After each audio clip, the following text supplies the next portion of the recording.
Su aspecto es el de una casa noble de comienzos del siglo pasado, pero nunca vivió en ella una adinerada familia. En 1927 se abría como Instituto Provincial de Higiene de León. El edificio se construye por una iniciativa de la Diputación de León, porque en aquellos momentos pues hacía falta fundamentalmente un centro médico importante aquí en el centro de la ciudad. Además de su impresionante fachada, llama la atención la rejería, tanto interior como exterior, que hace pensar incluso en alguno de los colaboradores o discípulos de Gaudí. El instituto tenía una especial dedicación en la detección de la tuberculosis y otras enfermedades que preocupaban en aquellas primeras décadas del siglo pasado. Necesitaban un espacio habilitado pues, por esas primeras atenciones, esas primeras revisiones. Por aquí yo conozco médicos que viven todavía, que dicen que ellos estuvieron y ejercieron en este edificio, ¿no? O sea que no es tan lejano en el tiempo, ¿no? Cubrían las necesidades médicas del centro de la ciudad, donde también estaba el Hospital San Antonio Abad, que años más tarde se trasladaría a los Altos de Navatejera. El edificio, construido por el arquitecto conservador de la catedral Juan Crisóstomo Torbado, era uno de los palacetes más lujosos de aquella época.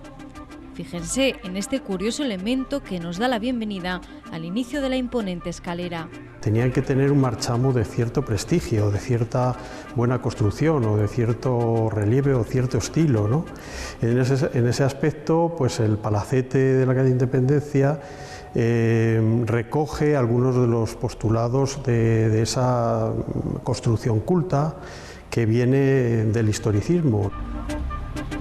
La ciudad de León vivía en aquellos años 30 un gran momento constructivo, sobre todo en el casco urbano, exterior e interiormente, donde se han conservado, casi como el primer día, las balaustradas, los techos, zócalos, rejerías o el terrazo.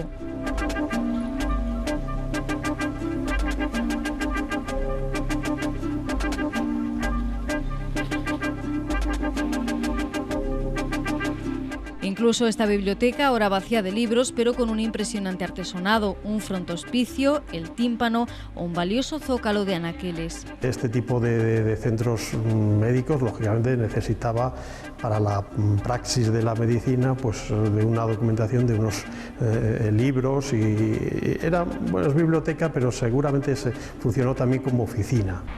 Una biblioteca desde la que tenemos acceso al balcón principal del palacete, decorado con columnas, ménsulas y la peineta central de azulejos, donde todavía se conservan las siglas del Instituto de Higiene. Desde aquí, la vista nocturna a la muralla de León de la calle Independencia.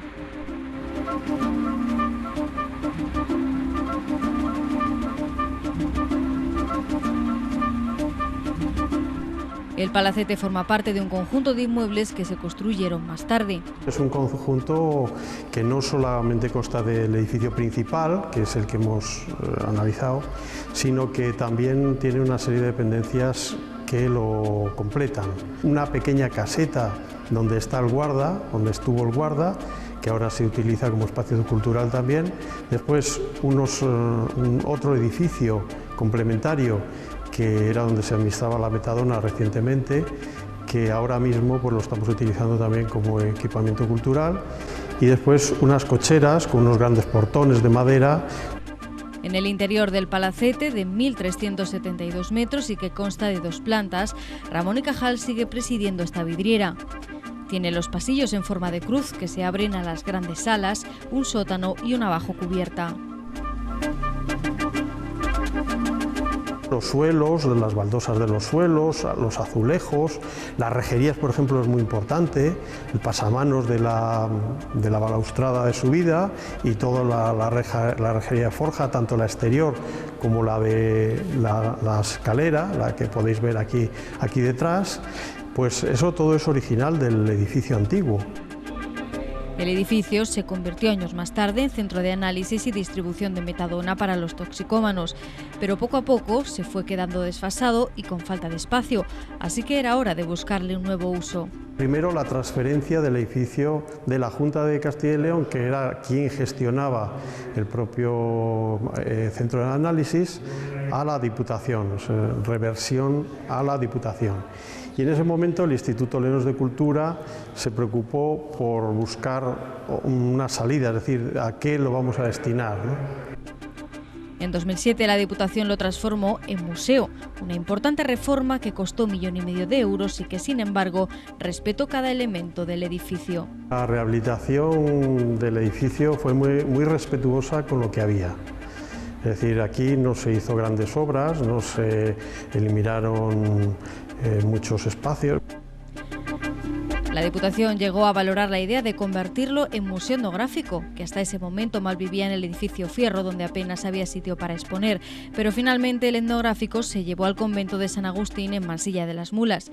El palacete se convertía entonces en museo para el legado Díaz-Caneja. De aquí se recogieron elementos médicos, o sea, elementos de la práctica médica muy interesantes, porque algunos los recogimos y vimos que pertenecían a la primera fase, es decir, que eran elementos, bueno, pues objetos quirúrgicos o relacionados con las curas, etcétera, que pertenecían a ese primer momento de 1926-27, es decir, cuando se inauguró. El artista palentino Juan Manuel Díaz-Caneja quería que su obra fuera mostrada y tenía fuertes vínculos con León, motivo que le llevó a donar más de 60 obras. Donde se exhibieran también las exposiciones temporales y también una cosa importante que es el Fondo Caneja. El Fondo Caneja es un fondo que se cedió a la Diputación, se donó a la Diputación, pero una de las condiciones que se impuso es que se exhibiera de forma permanente. El Palacete de Independencia tiene un pequeño patio trasero que quizás algún día comparta con los edificios contiguos como el Fierro, la Biblioteca Municipal o el parking de vehículos para formar un gran espacio verde para la ciudad. Una idea que se ha barajado en los últimos años, pero que de momento sigue condicionada por la ordenación urbanística. Se hacen también exposiciones temporales de otros artistas consagrados o exposiciones que el Departamento de Arte de Exposiciones pues diseña y exhibe, ¿no? El Centro Cultural tiene 4 salas de exposición en cada planta y acoge también el Centro Leones de Arte, una importante oferta cultural que recibe cada año más de 6.000 visitantes.